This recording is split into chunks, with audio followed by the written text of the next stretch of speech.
The woman in the beige hoodie looked like she was trying to leave the train before we even stopped, but when the doors opened, she froze, stepped out, then changed her mind and got right back on. I've never seen someone move like that without saying a word, but somehow, it made me feel like I was the one being watched. My name's David. I do janitorial night shifts at a private hospital downtown. I usually leave around 11:15, catch the 11:50 p.m. eastbound out of Euclid Station. The train's never crowded, just night shift types like me and the occasional bar straggler heading home to the suburbs. I'm always tired, always zoning out. But that night was different. That night, I noticed her. We were about 4 stops in when I spotted her, pacing the far end of the car in that beige hoodie and green backpack. I hadn't seen her board, but that wasn't unusual. People move between cars all the time. What stood out was how restless she looked, glancing out the windows even though we were underground, rubbing her neck like she couldn't sit still. I kept catching her in my periphery, not looking directly at me, just hovering too long near the doors, then walking halfway down the aisle, stopping, turning back. She never sat, just kept orbiting the same 10 feet like she was either lost or looking for someone. When we hit Kennedy Station, she finally moved with purpose, standing squarely in front of the doors long before we pulled in, feet planted, shoulders tight, like she was about to bolt. But she didn't. The train stopped. The doors opened. She stepped out, then froze, totally still. She looked both ways down the platform, like she expected someone to be waiting. Then, without a word, she stepped back on, not in a hurry, just quiet, controlled, like she'd changed her mind about something serious. After that, she sat, not across from me, but angled enough that I could still see her. Her hands were trembling. She pulled out her phone, stared at the lock screen, never touched it. At the next stop, Whitmore, she stood up again. But this time, right before stepping out, she looked directly at me. Just for a second. Not fear, not panic. Just this intense, unreadable look. Her eyes said something like, "Don't." I didn't plan to get off at Whitmore. It's 3 stops before mine. But as she walked out, I felt myself hesitate. Then I stood and followed her. I don't know why. It wasn't a decision. It was a pull. The train pulled away behind me, and I was surrounded by dead silence. No announcements, no vending machines, no echo of footsteps. Just yellow tile, overhead lights, and a platform that felt too quiet. She was gone. Completely. I walked a few steps, looked around, even called out, "Hey?" But nothing answered. That's when I realized I hadn't seen any stairs. No exit signs. No up escalator. Just platform. Just tile. I walked the length of it. Nothing. No escalators, no elevators, no emergency intercoms. Just one locked maintenance door and a black hallway labeled service access only. The only sound was the buzzing of those fluorescent lights overhead.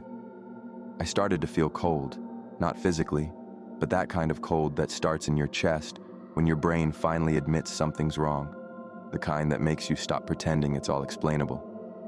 I doubled back to the center of the platform and took out my phone. No signal. Of course. I opened the MTA app and waited. After about a minute, it loaded. But Whitmore wasn't listed. Not even grayed out. It just didn't exist. The route map showed Euclid, Kennedy, then Emerson. Skipped right over where I was standing, like Whitmore had been deleted. Or worse, like it had never been part of the system at all. I sat on the nearest bench and waited, assuming another train would show within 15 minutes. It didn't. Nothing passed through. I kept checking the tunnel for lights. Nothing. Just an endless dark curve. The weirdest part was how clean it all was. No graffiti, no scuff marks, no ads on the walls. It felt staged, like a station that had been built for a video game or a TV set. Real enough to fool you, but only at first glance. After maybe 30 minutes, I heard the familiar whine of metal on metal and saw headlights in the distance. The same train, the one I'd gotten off of, pulled back in. Same car, same number. It must have looped around the yard.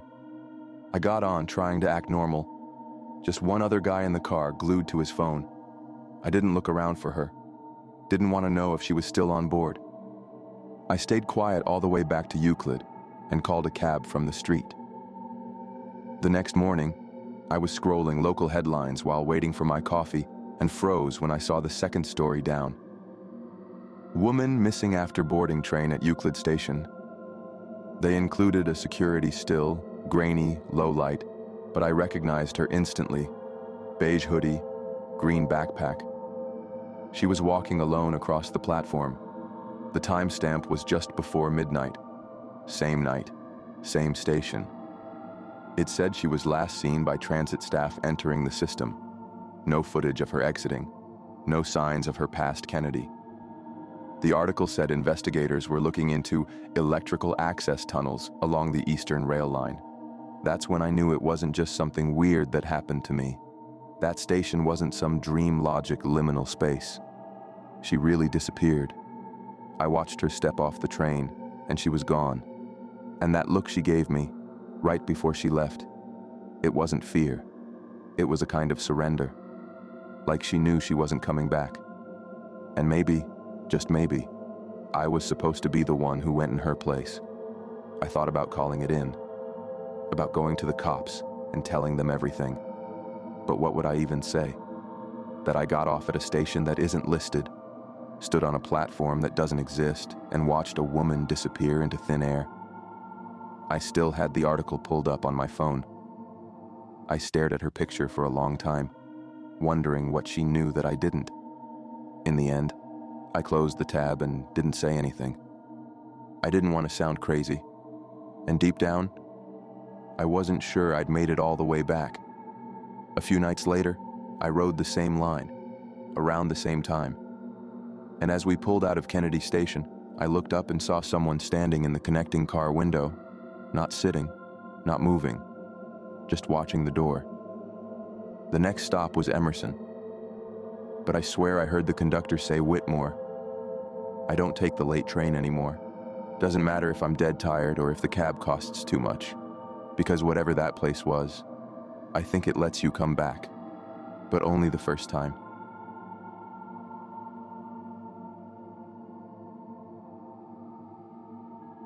I noticed him around 12:40 a.m. standing in the narrow connector space between two train cars, hands at his sides, head tilted slightly toward the window like he was listening for something. The train was still moving, but he didn't flinch with the sway. He wasn't a passenger, at least not one riding like the rest of us. My name's Eric. I work nights at a packaging plant just outside the city. Shift ends at 11:30, and I catch the eastbound train home every night.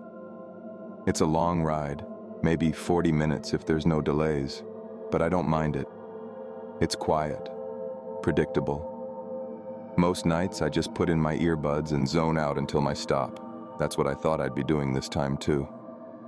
It was one of the newer city trains, the kind with rubber accordion connectors between cars, and a glass door you can look through to the next one.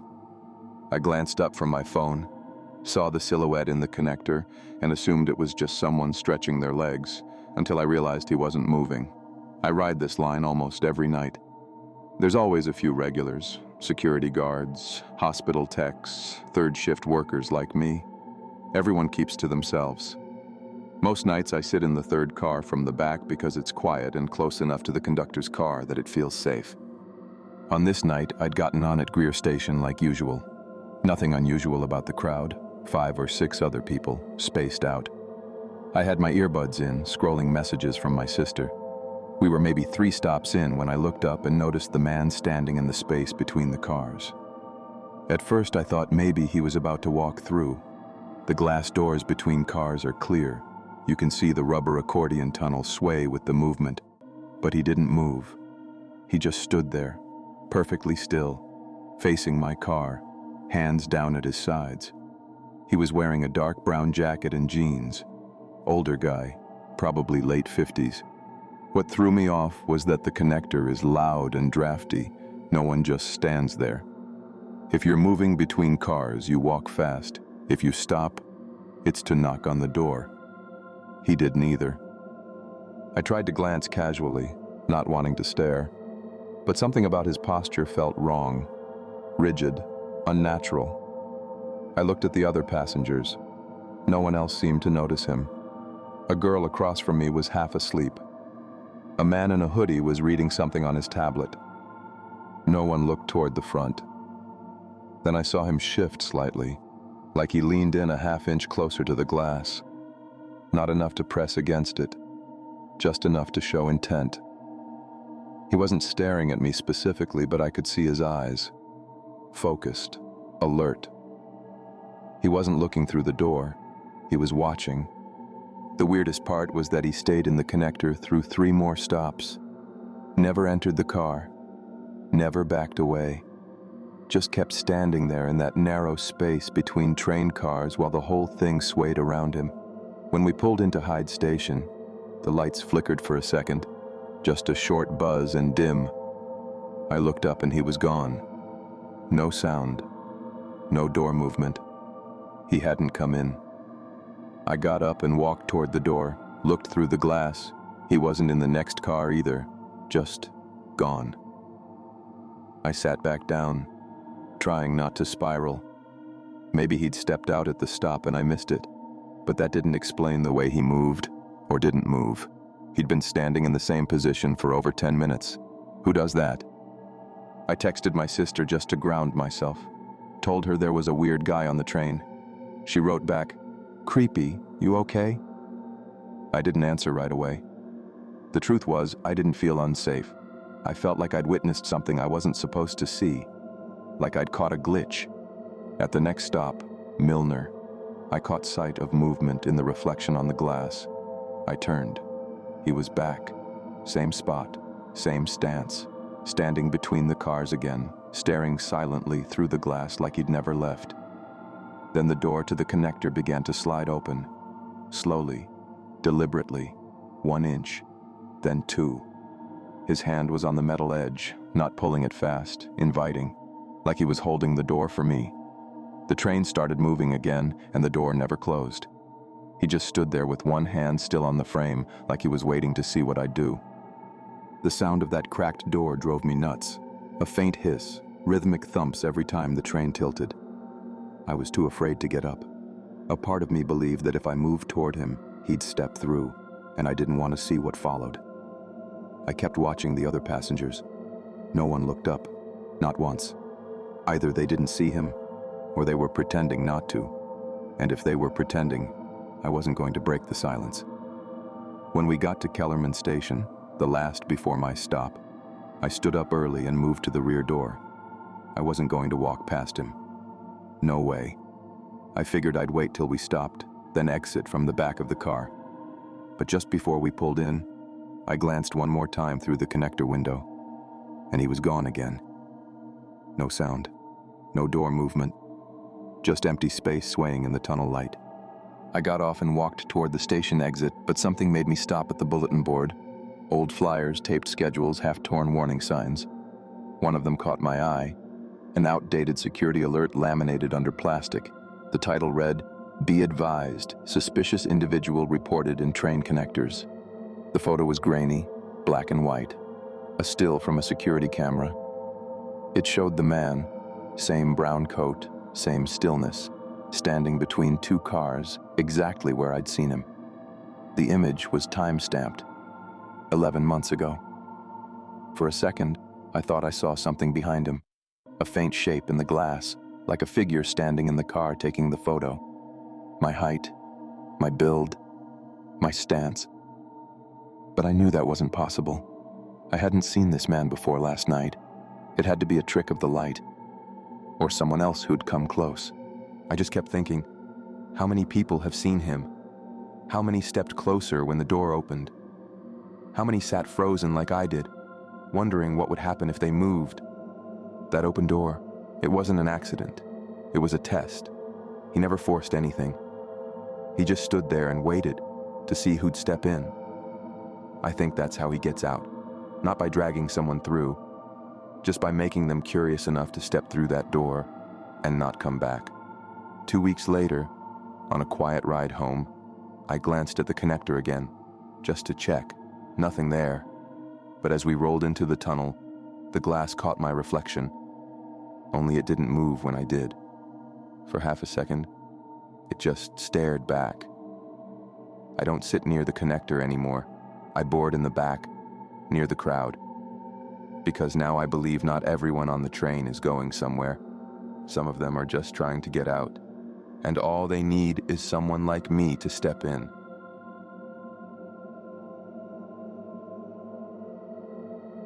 I was the only one on the platform when the second train pulled in. No screech of brakes, no warning, just headlights in the tunnel, and then silence. The last train had come and gone 10 minutes earlier. This one wasn't on the board. It wasn't supposed to exist. My rideshare had canceled twice. Phone at 6% battery, rain starting to fall. I'd been out visiting a friend in Crown Heights, lost track of time, and barely made it to the station. When that second train slowed just for me, I hesitated, but only for a second. The doors opened. The inside looked normal. I stepped in. My name's Nina. I'm a graphic designer, freelance mostly, so I keep weird hours. Late dinners, late commutes, nothing unusual. I've taken the train home from Crown Heights a dozen times. Normally I'd be heading back before 10, but that night my friend was having a rough time. I stayed longer than I planned. The weird part was, I wasn't even that spooked at first. The train looked completely normal. Blue vinyl seats, flickering ad screens, the faint rattle of the wheels underneath. No conductor in sight, but that's not unusual on this line after hours. I figured it was one of those maintenance runs they sometimes use to sweep up late stragglers. Empty, quiet, and just for me. That should have been the first red flag. No one else was on board. I checked twice. I even walked to the next car thinking maybe I'd missed someone. Nothing. Just rows of empty seats, a few scattered newspapers, and the hum of the overhead lights. The train rolled on, steady as anything. I sat near the middle of the car and watched the windows blur. The tunnels looked darker than usual. Not just dim, almost featureless. No graffiti, no trash. I couldn't even make out the support beams we usually pass. I thought maybe they were doing some kind of blackout maintenance. But part of me knew better. When the train passed what should have been Newkirk Station, it didn't slow down. I stood up, pressed my face to the glass, and waited to see the platform. Nothing. Just more tunnel. No lights, no signs. I opened the MTA app to check my location, but the map just spun and wouldn't load. I switched to the compass app. Same thing, just that spinning icon like it couldn't place me. I glanced up at the ceiling camera. The red light wasn't blinking. It was off. The lights overhead flickered, then stabilized. An ad screen near the far end of the car lit up. Only instead of a commercial, it showed the inside of the car I was standing in. A live feed. Me, standing there, looking at myself in real time. But the timestamp read 11:17 p.m. I blinked, looked at my phone. It was 12:06 a.m. I stared back at the screen. Then, right before it cut to black, I swear I saw something move in the row behind me, on the feed. But when I turned around in real life, no one was there. I sat down fast. My heart was racing. I was suddenly aware of how quiet it was. No other passengers, no conductor, no automated stop announcements. It felt like I'd gotten into a set replica of the train I was used to. Everything looked right, but none of it felt real. That's when my phone buzzed, somehow still alive at 3%. One new message. No number. Just 4 words. Don't stay on past Auburn. I'd never typed Auburn into anything. I didn't even remember that being a stop. We started to slow down. I checked the digital marquee overhead. It didn't say a station name, just 4 orange dashes. Outside the window, a platform came into view. There were no signs, no people, no trash cans or benches, just a dim concrete platform and a blank metal door. The train hissed, then stopped. The doors stayed closed. No announcement. I didn't move. Then I saw someone standing at the far end of the platform, just outside the last car, too far to make out their face. They weren't trying to get on. They were watching. I walked quickly toward the rear of the train. I didn't run, but I wanted to. I passed into the next car, then the next. Still no conductor. No signs of life. My plan was simple. Get to the front, hit the emergency call button, and demand to know where this train was headed. When I reached the frontmost car, I found the little window that looked into the conductor's booth. The chair was empty. The booth door was locked. There was no one driving the train. The train lurched forward again, sudden, jerking, like it had been yanked. I stumbled and grabbed a pole. Then the ad screens all lit up at once, everyone showing that same live feed from earlier. But now the timestamp said 12:16. I saw myself again. But this time, I wasn't alone. There was someone sitting 2 rows behind me, slouched, head tilted slightly to the side. The feed was grainy, but unmistakable. I was looking at the current moment. I turned around. The seats were empty. I dropped into a seat and kept my eyes forward. I didn't want to see what the feed showed next. My phone vibrated once more. Battery at 1%. A new message appeared. Get off now. Just then, we pulled into another station. This one had signage. Auburn. Faded, peeling letters, but real. I didn't hesitate. I ran to the door, smacked the manual open button. This time they opened. I stepped onto the platform, heart hammering. As soon as I cleared the threshold, the doors closed behind me. The train sat there humming. Then, without any announcement or engine whine, it slowly pulled away, car by car sliding into the dark. Part 1. This again. I looked around. Auburn Station was half renovated. Graffiti-tagged walls, boarded-up windows, flickering security lights. But it was real. And most important, it was on the map. I climbed the stairs and surfaced onto an actual street. I filed a report the next day. The guy at the MTA help desk looked confused.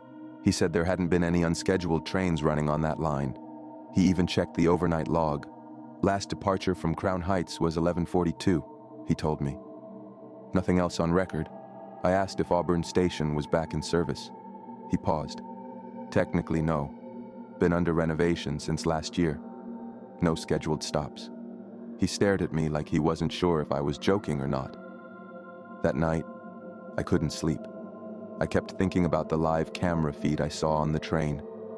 How I looked so normal, just sitting there, until that last moment, when something slouched into frame behind me. I checked my phone again. The last text, "Get off now," was time-stamped 12:17 a.m. But I'd already stepped off the train at 12:16. So who sent it? And how did they know what was about to happen? I haven't taken the train since. I bike when I can. Uber if I have to. Friends say I'm being paranoid, but I can't shake the feeling that something about that night never fully ended. Because part of me still wonders if that train shows up again. Not for everyone, just for whoever's left behind on the platform, thinking they've missed the last one home.